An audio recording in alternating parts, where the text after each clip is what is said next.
Boa noite, amigos. Estamos iniciando mais uma edição do programa Santa Maria Frente a Frente nesta segunda-feira, dia 29 de setembro de 2017. Santa Maria Frente a Frente, que tem o apoio cultural indispensável de Unimed Santa Maria. Novo cartão Unimed Card voltou ainda melhor. Nesta edição especial que faremos do Santa Maria Frente a Frente, vamos tratar de um tema que deveria, salvo o melhor juízo, e eu acho que dificilmente alguém discordará disso, ser objeto de discussões, de debates permanentes por parte não apenas dos especialistas, não apenas dos segmentos diretamente envolvidos com essa questão, mas de toda a sociedade brasileira. Santa Maria Frente a Frente, que é um programa que se propõe a discutir temas que digam respeito à vida da nossa comunidade, e hoje foi buscar representantes do magistério para discutir esse candente tema da educação tão maltratada, tão vilipendiada, tão desassistida, tão carente de políticas públicas efetivas que criem as condições para que nós saiamos desse verdadeiro atoleiro em que nós nos encontramos em relação à vida de nosso país. Para conversar conosco, para ilustrar esta realidade, nós convidamos o professor Paulo Merten, que é coordenador do Simprosme, Sindicato dos Professores Municipais de Santa Maria, que também é professor estadual, e o professor Rafael Torres, coordenador do 2º núcleo do CEPERS, que atinge Santa Maria e a região central, né? Nós gostaríamos de contar também com a presença de um representante da entidade sindical de nível federal do 3º grau, mas infelizmente não conseguimos alguém que viesse aqui para representar esse segmento. O 3º grau, porque eu acho que é importante também, porque lá no 3º grau, né, lá na universidade é que serão formados os professores que terão essa responsabilidade de trabalhar a meninada que a gente observa cada vez mais é difícil de fazer com que haja um desenvolvimento efetivo dos processos de ensino e aprendizagem. Boa noite, meus amigos. Boa noite. Sejam bem-vindos. Representando o Simprosme, acredito que nós vamos fazer um debate bastante interessante. A educação sempre é um tema recorrente, que interessa a toda a comunidade. Boa noite ao público que nos assiste. Então, né, vamos lá, vamos trabalhar e vamos discutir, né, esse tema, e sem dúvida apostando que a educação, e somente a educação, ela por si só, citando Paulo Freire, não transforma o mundo, mas ela transforma as pessoas. E é aquilo que nós queremos, que as pessoas transformem esse mundo. E é isso que a gente aposta, uma educação de qualidade, uma educação pública, e é o nosso esforço. Boa noite, Candinho. Boa noite, Paulo. Boa noite a todos que nos assistem. Obrigado pelo convite. O CEPERS aí se dispõe, não é, a fazer essa discussão junto da sociedade, se aproximar, né, cada vez mais da comunidade escolar, pois entendemos, né, que não é um processo isolado, não é um processo onde os agentes são apenas os alunos, os professores e os funcionários. A gente tem que ter o respaldo da comunidade, e a comunidade tem que saber o que está acontecendo dentro dos muros da escola também. Então, nesse sentido, o CEPERS se sente muito, né, feliz de estar aqui e podendo representar e contribuir nesse debate. Como é que vocês se sentem tendo que encarar esse desprestigiamento que há em relação à educação, quase que de um modo geral por parte dos governantes? Nós temos escolas carentes do ponto de vista das necessidades físicas, defasadas do ponto de vista tecnológico, com professores mal remunerados. Como é que você se sente tendo que enfrentar isso todo dia? Candinho, não havia cumprimentado o colega Rafael. Boa noite, Rafael. Candinho, há um processo de criminalização, né, especialmente do educador. Então, isso é algo construído. A gente diz se a educação está em crise, né, se a educação está em crise, existe um projeto por trás disso, né, um projeto deliberado né, de desvalorização, de sucateamento, de não investimento nas políticas públicas, né, de privatização, enfim. E não tenho dúvida que o papel do educador ele tem uma importância bastante grande no sentido de fazer a leitura de mundo, né, de fazer o cidadão crítico, de, enfim, se contrapor àquilo que vem trazer prejuízo. Quando nós vemos as políticas chamadas neoliberais e não são de agora, ela vem há muito tempo sendo implementadas, né, e agora tomando um vulto bastante grande. Então, quem pode resistir? Quem pode fazer resistência? Aonde nós formamos uma massa crítica? Como nós podemos pensar um projeto de sociedade diferente? Sem dúvida vai passar pela educação. A educação é que vai formar esse cidadão, esse agente crítico e, sem dúvida, que vão atacar, o projeto é esse mesmo, né? É responsabilizar. Os governos propõem e fazem com que a educação, né, vá ao fracasso, Mas, ao mesmo tempo, né, ele manipula as informações na mídia e acaba criminalizando o educador como sendo o responsável por isso. Eu acho que é só o debate. Programas como esse, é o esclarecimento, é trazer a discussão, levar para a comunidade, levar para os pais dos alunos e para os nossos alunos entender esse processo e se contrapor, né, e construir algo efetivamente que possa fazer frente àquilo que está dado, que é esse desmanche da educação pública.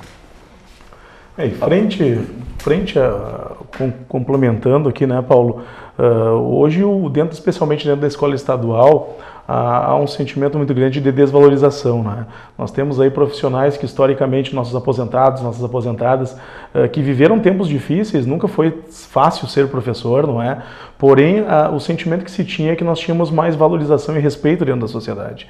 E hoje o que a gente tem dentro da escola, especialmente a escola pública, não é? Ela é o melhor desenho da sociedade, porque na escola pública nós temos todas as crenças, todas as ideologias, todas as religiões, nós temos todos os estratos sociais dentro da sociedade. Seria o local que melhor prepara hoje, não é, para a vida de verdade, não é uma bolha. Porém, o que nós carecemos na escola hoje? De estrutura para prestar um bom trabalho.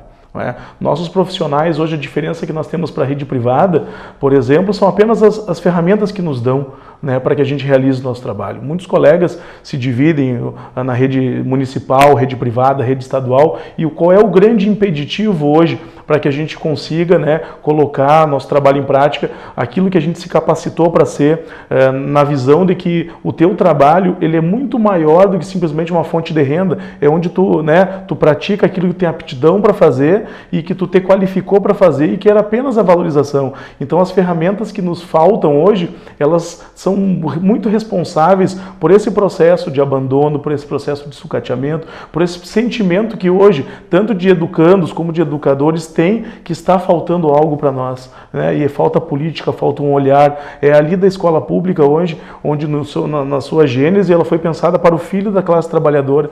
Que modelos nós temos hoje no Estado, né, ou no Brasil? Um modelo para quem pode pagar e um modelo para quem não pode pagar. Então, o reflexo, né, de toda essa, digamos assim, dificuldade que nós temos hoje dentro da escola pública é em função da falta de ferramentas eficientes para que a gente consiga conduzir o nosso trabalho. É uma coisa, eu fico observando, e aí não vai lá alguém pensar que é puramente saudosismo, não é isso, mas ao tempo em que eu estudava, que eu era menino, o sonho de todo mundo era estudar numa escola pública. Vou trazer a escola na qual eu tive a minha formação, que é o Colégio Estadual Manuel Ribas, o Maneco e tal, né? Quer dizer, o sonho de quem estava lá em uma escola privada era poder ir para o Maneco, porque havia, né, até então sinônimo de excelência era a escola pública. Um exemplo, o Colégio Estadual Júlio de Castilhos, em Porto Alegre, que na época era tido, o Maneco ao lado do Julinho, eram considerados escolas padrões no Estado. Quer dizer, não faz tanto tempo assim, pelo amor de Deus, né? De repente as coisas chegam a esse ponto de estrangulamento até, que só fica na escola pública quem não tem condições, né, em princípio, de pagar uma escola privada. Isso faz parte, tu entendes, Paulo, que isso faz parte de um grande projeto? É o que nós dissemos antes, né? Né? Um projeto de sucateamento. Essa crise é um projeto, ela não é uma crise da educação, é um projeto que está, né, desmanchando, né, o serviço público no sentido da mercantilização, da privatização, enfim, né, não só da educação, mas da saúde, da segurança que a gente está assistindo, um verdadeiro caos.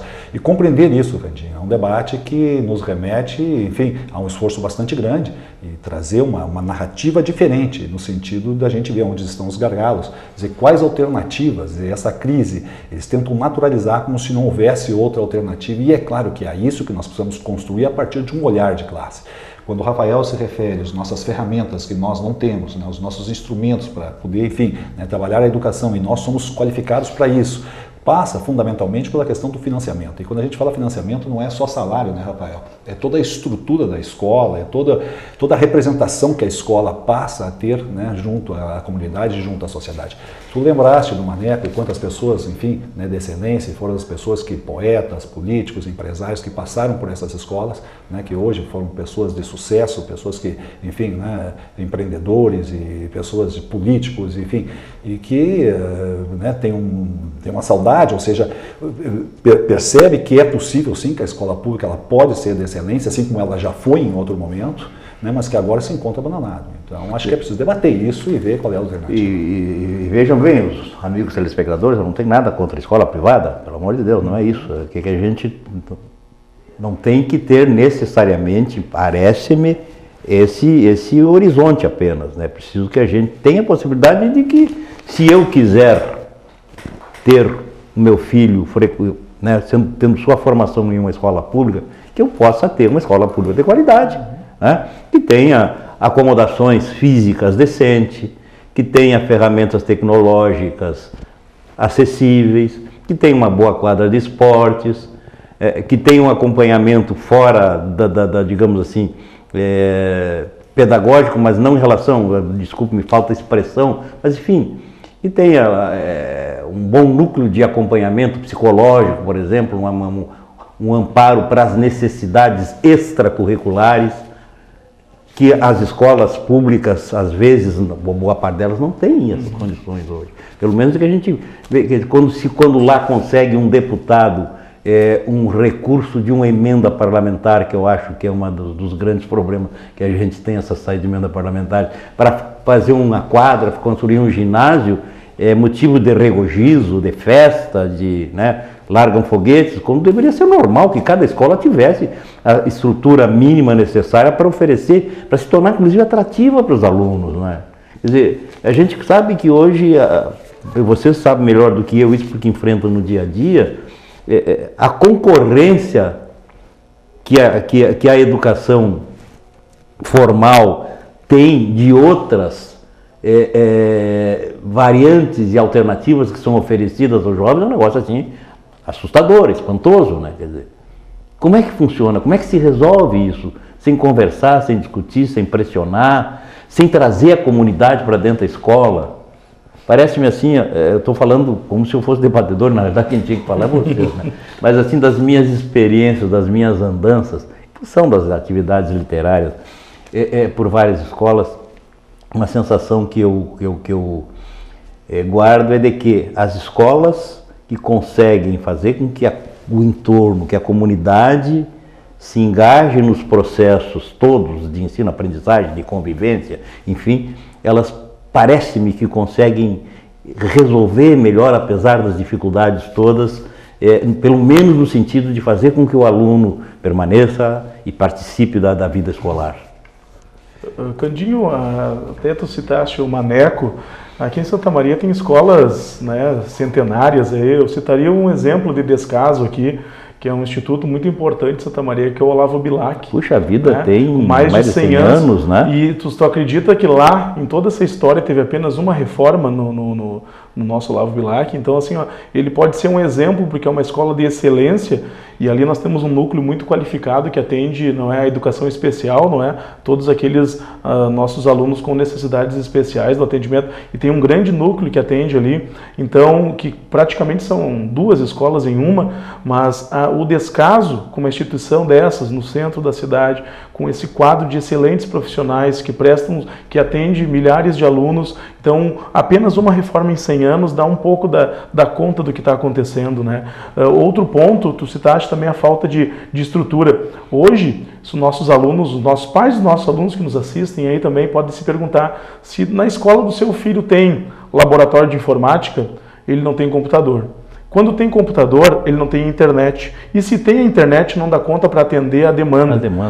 Biblioteca, um setor onde dificilmente você vai encontrar um profissional o dia inteiro, nos 3 turnos da escola ou nos 2 turnos da escola. Laboratório de ciências equipado, quadra chega a ser um luxo. Eu dou um exemplo da minha escola, eu leciono aqui no João Belém, em frente ao Maneco ali. Nossos alunos fazem educação física na calçada, né? Não tem sequer uma cobertura. Então, assim, crise, né? O discurso da crise é um discurso que foi bastante vendido, né? E jogaram pesado na mídia, e a gente sabe o papel importante, né, nesses momentos, o investimento tão grande que houve em mídia da crise. Então, assim, a gente pensar que no estado do Rio Grande do Sul tem crise, a gente vai pensar que existem 3 estados aqui, então. Um estado do executivo, um do legislativo e um do judiciário. E que a crise está só em um estado, né? Hoje as declarações do nosso governador, onde diz que vai conseguir agora parar com a política de parcelamento para quem recebe menos. Só que o cobertor é curto, só que ele é curto sempre para o mesmo lado, sempre para o executivo, não é? Então, assim, sem falar em investimento, como o Paulo falou, sem apontar caminhos, que há pouco tempo atrás a gente apontava 10% do PIB para a educação, royalties do petróleo, agora nós apontamos renegociar uma dívida é abrir mão de dinheiro, renegociar a dívida com a União é abrir mão da Lei Candir, que o governo nos deve. Então, assim, que crise é essa e que soluções são essas tão estranhas que não vão apresentar nem a curto nem a longo prazo alternativas para que a gente realmente resolva esse problema. Paliativo se apresenta a todo tempo. Não existe um projeto de Estado, existe um projeto de governo. O governo acha que, dá um exemplo, né? Acha que é plantar uma alface, que dali uns dias tu está comendo. A educação não é plantar uma alface. Os frutos da educação eles vão germinar daqui a 20, 30, 40 anos. Só que eles são perenes, eles serão contínuos. Só que os governos estão muito mais preocupados num plano para 4 anos do que para uma vida inteira, né? Então, a gente carece desse tipo de investimento. A iniciativa privada, com certeza, está de olho nesse grande nicho que é a escola pública. Os nossos alunos gritavam na nossa manifestação essa semana passada, educação não é mercadoria, mas infelizmente no nosso estado a gente está vendo que é uma mercadoria caríssima, porque para se ter boa educação hoje com estrutura, paga-se muito caro. Infelizmente, né, esse é o cenário que se apresenta e nós não queremos 2 modelos de escola, a gente quer um modelo de escola, né, único, que apresente padrão de qualidade, e a escola pública já teve e pode retornar, só que com política pública para a educação, senão de outra forma, infelizmente a situação tende a piorar. Não, por favor, Paulo. Complementando isso que o Rafael coloca, e é bastante claro para nós, e quando a gente vê, né, o sucateamento da escola, quando a gente vê enturmação, fechamentos de turmas de EJA, a carreira do magistério que não é atrativa, enfim, né, as escolas sem todos os seus laboratórios, enfim, né, tudo que são necessários para funcionar. A gente também vê que por trás desse projeto há uma formação muito rasa, muito rasteira, que é uma formação para o mercado de trabalho. Então não se investe muito porque isso é uma educação voltada para a classe trabalhadora. Então, e aí nós temos também um problema estrutural, Candinho, que tem que ser debatido e tem que ser contextualizado no seu conjunto, né? E o público sabe disso, tem ideia quando a gente abre esse debate da questão de que dívida é essa? Que dívida é essa? Que retira os dinheiros, que fez a PEC 55, que congela, né, por 20 anos os nossos orçamentos. E esses recursos todos estão sendo dirigidos para onde? Esse é um país rico, né, um país que produz extraordinariamente, né, um funcionamento, né, todo o trabalho que nós temos aqui dentro, e essa arrecadação toda por parte do Estado. De um lado, com as isenções fiscais, com a sonegação que é brutal. Sem resolver isso, não se resolve os investimentos necessários, os recursos necessários para a educação. Mas também nos questionamos, né, quem está por trás, que projeto está por trás, o projeto, né, do capital financeiro, né, que aplica um modelo, que impõe ao Estado um modelo de gestão pública, né, que sucateia os serviços públicos, as políticas públicas, através de todas essas medidas, da PEC 55, né, do congelamento de salários, agora a renegociação da dívida do governo do Estado, tudo isso para sobrar uma quantidade, meu Deus, né, milionária, milhões de recursos aqui que vão, né, para um sistema financeiro que é um gargalo que não tem fim. Então acho que esse questionamento nós vamos ter que debater isso, para ver que projeto, enfim, quem é que está dando a direção política e para onde estão indo esses recursos. Bom, passou rápido, estamos chegando no final do primeiro bloco, mas nesse aspecto, assim, para a gente encerrar, quer dizer, esse congelamento não se aplica ao serviço da dívida. Tá? A gente consome a metade do nosso orçamento para pagar juros para o capital especulativo. Quer dizer, eu acho que se não alterarmos isso, tudo ou mais ficará sempre um pouco aquém daquilo que é necessário para que as transformações aconteçam. Nós vamos fazer um intervalo e já retornamos.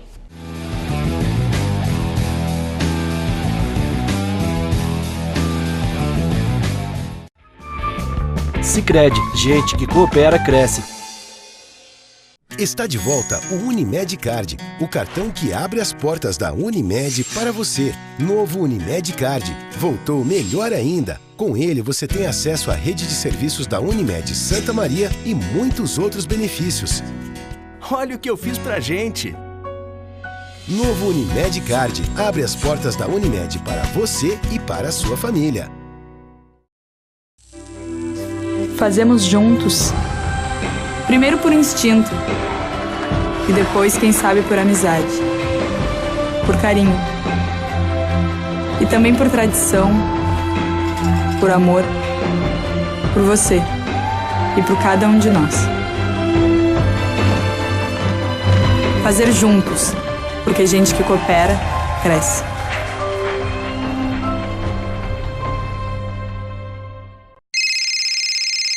Uma conversa pode transformar uma vida. Por isso, compartilhe conosco aquilo que você não divide com mais ninguém. O CVV está com um número novo. Ligue 188. A ligação é gratuita de qualquer localidade do estado. Atendimento 24 horas. Disque 188 e converse com um de nossos voluntários. CVV, Centro de Valorização da Vida. A linha que faz você seguir em frente.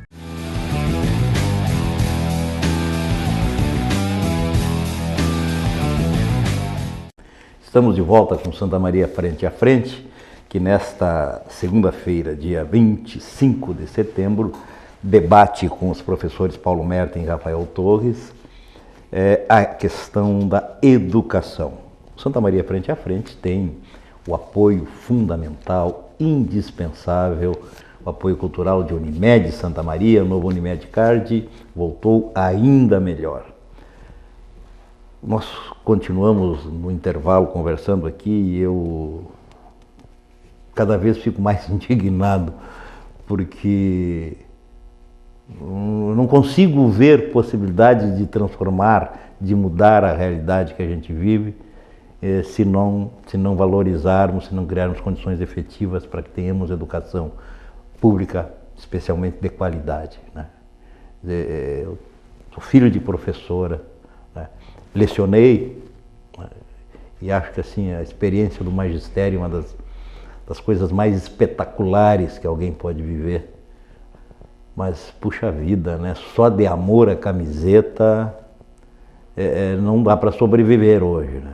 E aí nós temos, vamos pegar, os dois sofrem na carne isso, porque o Paulo, mesmo sendo professor municipal, também é professor estadual, né? Pertence às duas redes. E com fracionamento de salário, eu não sei, isso, eu fico angustiado só de pensar na possibilidade de me ver numa situação como essa e tentar me colocar na posição dos outros que vivem esse problema. Como é que se enfrenta também isso? Porque aí tu tens que te preocupar com o que é básico para cada um, que é morar, se alimentar, se deslocar, sustenta os filhos, né, cara?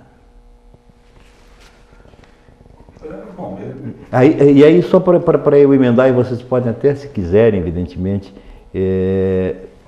a questão da greve. Que a gente ouve também muitas manifestações que dizem o seguinte: olha, não adianta a greve porque a greve não vai fazer nascer dinheiro. E os prejudicados são os alunos, são as crianças que acabam, né, se já tem problemas com as deficiências naturais dos processos todos que envolvem a educação, ficam ainda mais prejudicadas porque acabam tendo que ficar em casa. E como é que vocês que participam efetivamente desse movimento esclarecem isso para nossos telespectadores? Candinho, veja, contribuindo, né, nisso que a gente está colocando e debatendo aqui dentro, a educação, que teria que ter a função equalizadora, que deveria, né, trazer melhores condições de acesso social, né, de mais igualdade, que de fato deveria ser, né, meritocrática, ela não faz, ela reforça a estigmatização, enfim, né, uma separação muito dura, né, dentro da sociedade.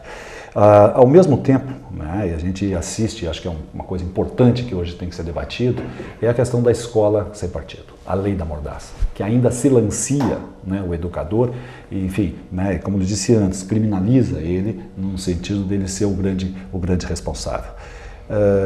Todas essas questões, né, que a gente está vindo aqui assim, e a própria questão, né, do aluno que deve enxergar na educação e ele não enxerga. Porque a escola é o reflexo dessa sociedade, todas as contradições dentro da escola, nós recebemos isso. A escola é insegura, a escola é um ambiente onde, né, muitas vezes não consegue se enxergar nela algo que, enfim, né, deva ser valorizado pelas próprias famílias, porque se faz um debate muito rasteiro. Né, se desvaloriza, silencia, é uma escola que forma não um aluno crítico, mas para o mercado, e a gente tenta, né, reverter e dar um encaminhamento diferente a isso. A greve hoje, a greve tem uma charge, que é interessante, que saiu, né, nos jornais, que dizia assim: o aluno pergunta para o professor, para a professora, por que a senhora está trabalhando, né, se os seus colegas estão de greve? Você não disse que tem que lutar para mudar a sua realidade? Como você está me ensinando, como você quer que eu mude a minha realidade se você não luta por transformar a sua? Então a gente vê, hoje a greve está tendo uma adesão bastante grande porque já há uma concepção, uma consciência maior por parte, né, dos educadores, e a própria comunidade está vendo que a gente precisa lutar, que é preciso se organizar, que é preciso se mobilizar. Esse país vem passando por transformações, esse país vem aprendendo. Eu tenho expectativa, eu tenho esperança sobre isso. Sabe, Candinho, que o Rafael é testemunha aqui, nós esse ano tivemos 2 movimentos importantes dentro de uma perspectiva, e podemos ser claros nisso, dentro de uma perspectiva contra esse projeto burguês, de uma luta de classe, no sentido de um outro projeto, que foi os dois grandes movimentos, né, que levaram os trabalhadores para a rua, contra, né, a reforma da Previdência, contra a terceirização, contra, enfim, né, a reforma trabalhista. Tudo isso tem que estar mediatizado dentro das escolas. Nós temos que fazer esse debate. A informação pela informação, ela não dialoga com a nossa condição histórica, com a nossa condição social. Esse é o papel nosso, né, temos que trabalhar isso do ponto de vista pedagógico com os nossos alunos e ter essa compreensão, né, transformando-os em sujeitos críticos capazes, né, de passar a entender. A greve é fundamental, a greve é um instrumento histórico nosso, e hoje a gente está convencendo os colegas, estão percebendo o quanto sim vale a pena lutar e o quanto a gente está avançando. Esse recuo hoje por parte do governo, né, do governo Sartori, que deu uma declaração que vai passar a pagar, né, os menores salários, mostra que mexeu com muita coisa, que esse governo está emparedado. Vamos reafirmar a necessidade dessa luta, né, nós vamos ter que agora avaliar o movimento e qualquer passo que nós vamos dar, esse governo tem que reconhecer e nos respeitar. E aí sim nós estabelecer critérios de quais vão ser os nossos próximos passos. Somente a luta, viu, o Candinho, o público e o Rafael, a gente, né, alimenta isso, somente a luta é capaz, a luta é a vida e a luta é a transformação. E é assim que a gente tem que continuar organizados nesse sentido. Candinho, Paulo, a nossa pauta hoje ela tem sido não discutir a escola que queremos, não é? A gente está discutindo maneira de sobreviver. Né? O quanto a gente podia estar contribuindo num debate onde não fomos chamados, como é a reforma do ensino médio, onde ouviram até o Alexandre Frota, deve ser um grande pedagogo aí da nossa sociedade, não é? Então ouviram segmentos que não têm interesse senão explorar, né, financeiramente esse grande filé. Então assim, ó, a greve, nós estamos em greve desde o dia 5 de setembro. né? E essa greve é por respeito, por dignidade, por valorização. Ao longo do tempo, e é uma sociedade consumista, capitalista, onde tu é medido, por mais que a gente tenha críticas ferrenhas a esse modelo, a gente é medido pelo poder de participação econômica nessa sociedade. E nós, né, que temos como meta ser valorizados, não é, em comparação, né, em mesmo grau de nivelamento com profissionais de igual formação, nós estamos atrás dessa corrida.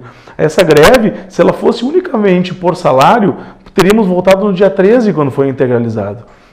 As heranças que esse governo pode nos deixar, elas vão para além do parcelamento, pois a PEC 257, que está lá na Assembleia para ser votada, ela legaliza o parcelamento, porque ela derruba o artigo 35, aí independente de quem vier após o Sartori, não é, vai poder estar amparado por lei e parcelar nosso salário.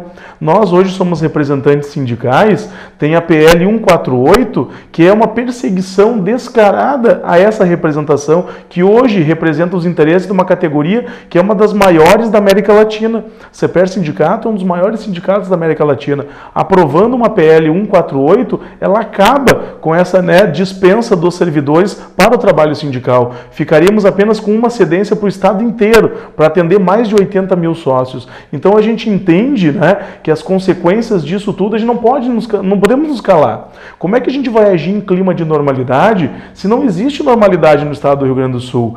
Fechar a porta da nossa sala, ficar com os nossos alunos, não resolverá essa crise. Nós precisamos denunciar. Nós estamos todos os dias com uma banca aqui na Sandaia Marinho, panfleteando, conversando com a comunidade. Nós entendemos que esse grito, né, que não existe nenhuma escola hoje, por mais aquelas que tenham mais dificuldade em construir o movimento grevista, não existe nenhuma escola hoje no Rio Grande do Sul que esteja com um sentimento de normalidade. Pode tentar disfarçar isso de N formas. Tu pode tentar encontrar alternativas individuais para essa crise.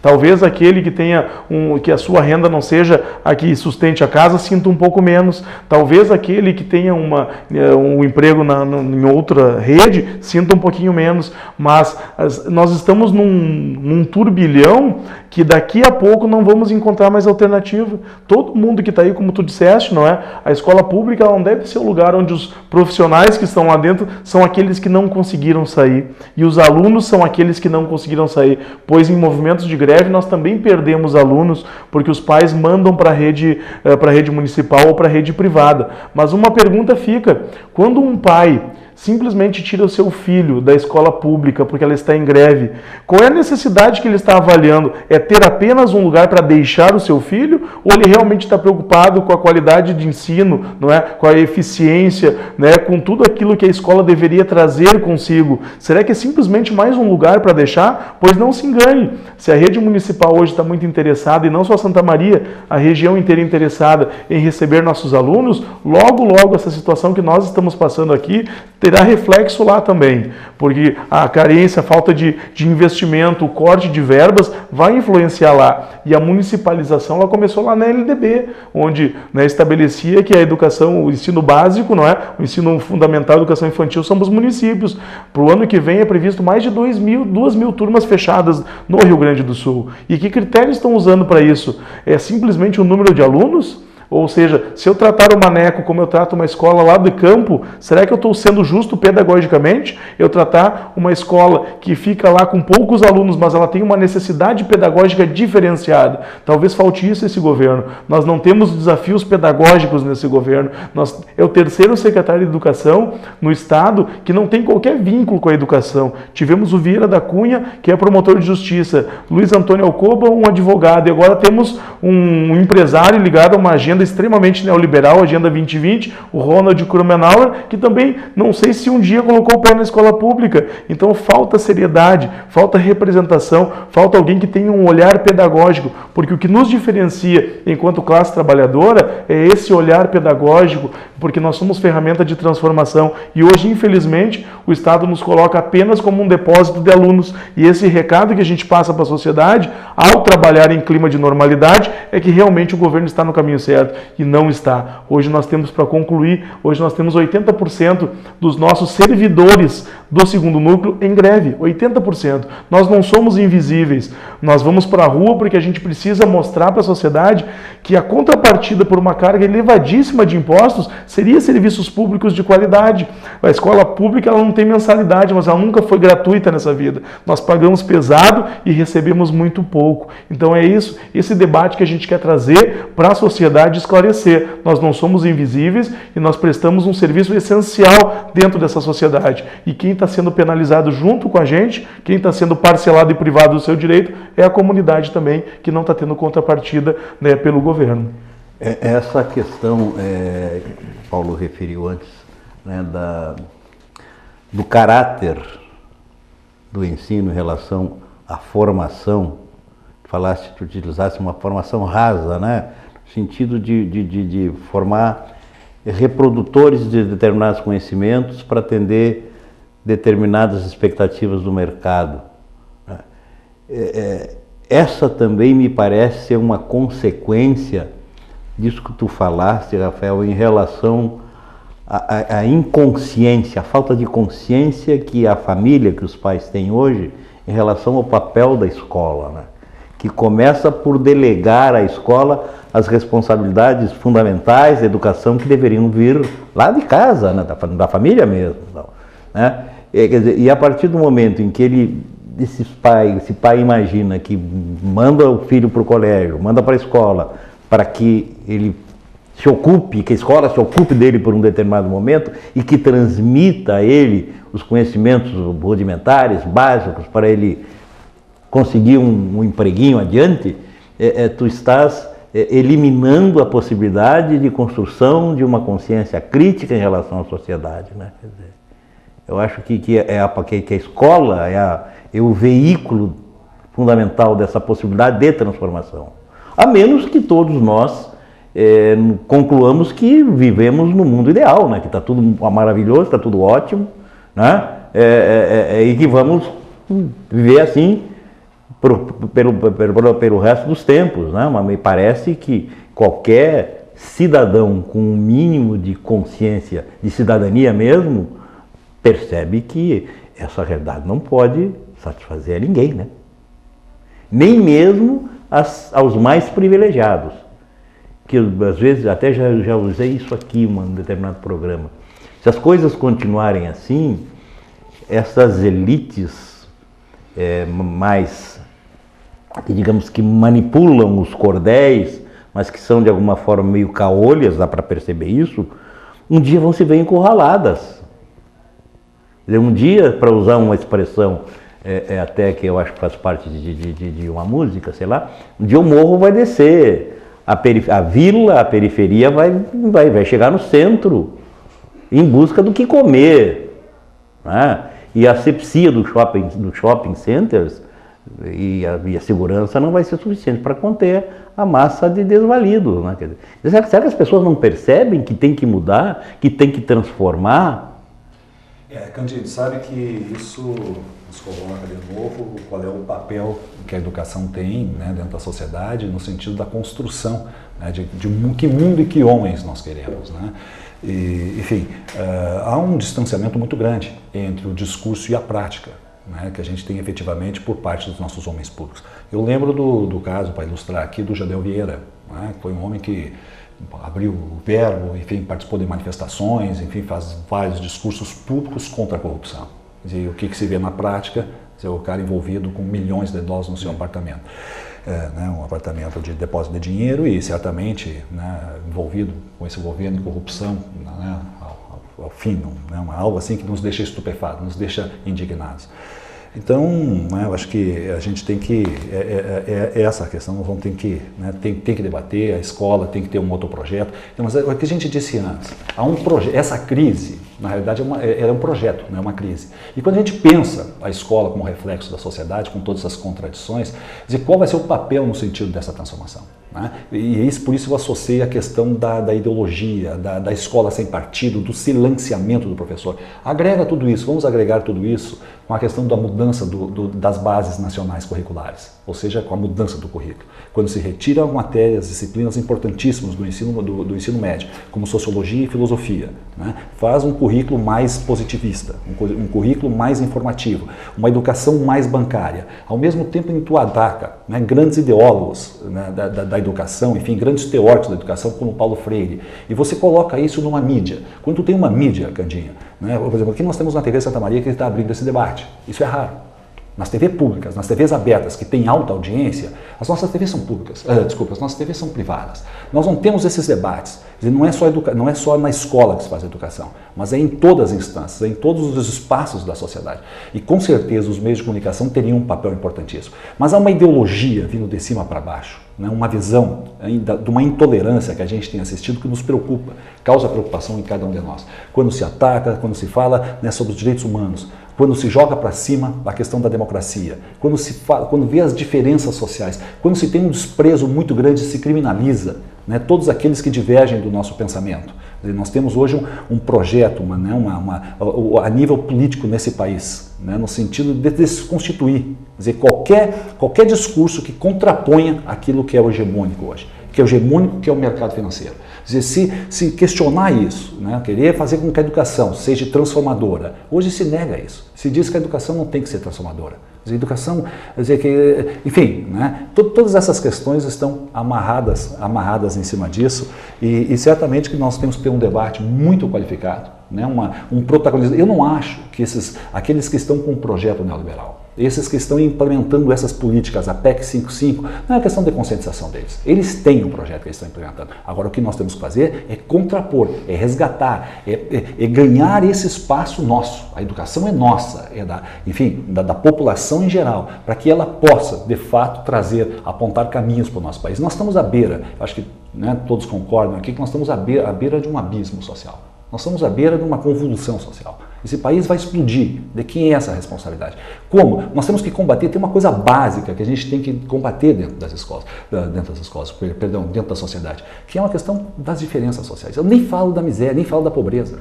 Eu falo das absurdas diferenças sociais que nós temos entre a saúde pública e a saúde privada, entre a educação pública e a educação privada, entre os altos salários e os baixos salários, entre aqueles que têm uma estabilidade e aqueles que sequer têm emprego, entre aqueles que têm moradia e aqueles que estão jogados, milhões dos nossos jovens jogados nas favelas, sem emprego, sem perspectiva, sem escola, sem saúde, sem futuro.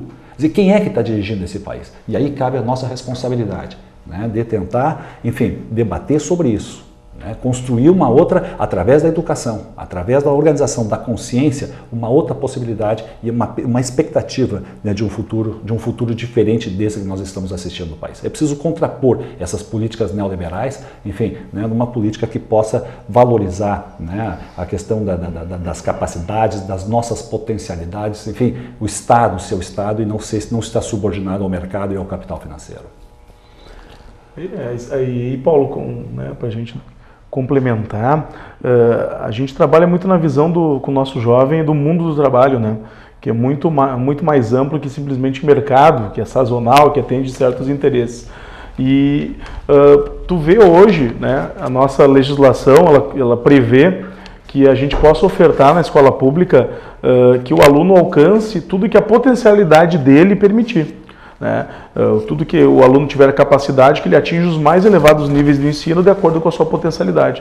Só que isso já na tenridade, né? Lá na própria escolha de um lugar para a mãe deixar seu filho numa creche, para quem não tem condições de financiar isso, de pagar, já tem isso cortado. Não é? Hoje, onde nossos alunos chegarão, ou eles conseguirão alcançar os níveis elevados de ensino, para muitos está sendo limitado pela falta de política que tem aí. Não é? Hoje, na escola pública, nós não conseguimos ofertar essa mesma qualidade, tampouco, não é, para a permanência do próprio profissional de educação. Eu entrei no concurso de 2012, onde nós tivemos 80 mil inscritos e tivemos apenas 5 mil aprovados no concurso de 2012.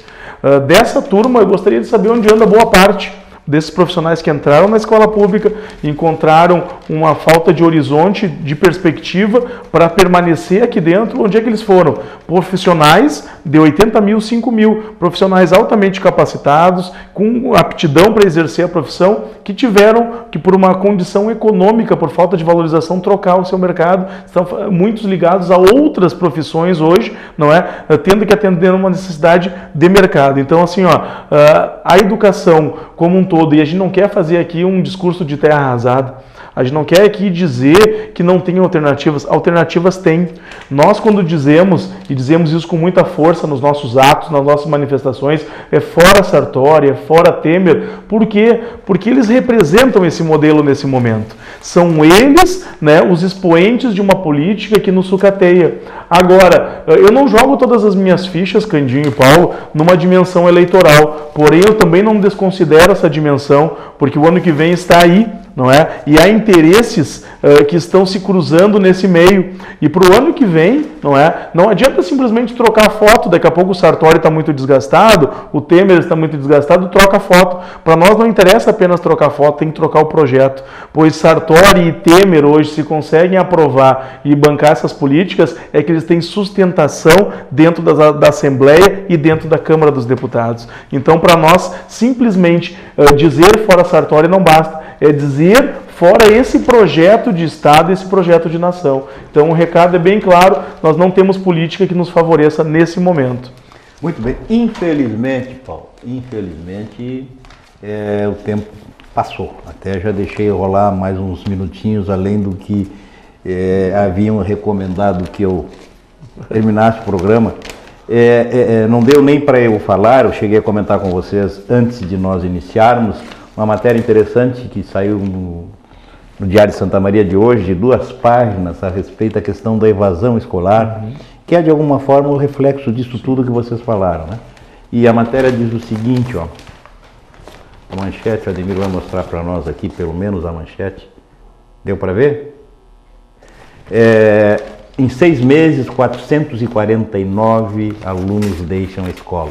Isso se falando de escolas públicas municipais e estaduais.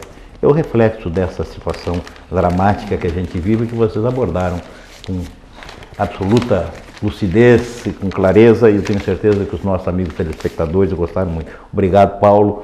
Obrigado, Rafael. Obrigado aos nossos amigos telespectadores. A Unimed, né, cujo apoio cultural permite que nós estejamos aqui às segundas-feiras. E se tudo correr bem, eu digo sempre que às vezes a gente encontra algum tipo de problema para fazer um programa a cada semana, mas tudo correr bem, segunda-feira próxima estaremos aqui, uma nova edição do programa Santa Maria Frente a Frente. Boa noite.